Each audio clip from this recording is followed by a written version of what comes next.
ప్రాబ్లంలో 2 ఇచ్చారు, దాన్ని స్క్వేర్ చేయండి, ప్లస్ 1 చేయండి. 2 స్క్వేర్ అంటే ఎంత? 4 ప్లస్ 1 ఎంత? చూసారా? 3 సెకండ్స్ లో ఆన్సర్ వస్తుంది. 3 సెకండ్స్ లో. నెక్స్ట్ ఇక్కడ ఏ నెంబర్ ఉంది కాబట్టి ఆన్సర్ ఏంటి?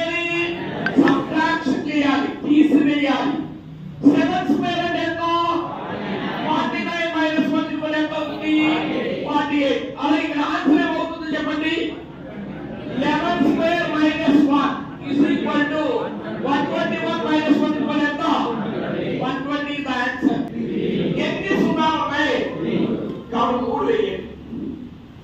After point, how many digits are there in the second term? Point తర్వాత ఎన్ని అవ్వచ్చు? ఇది 20.24. 4 power x is equal to 0.2024. 4 power y is equal to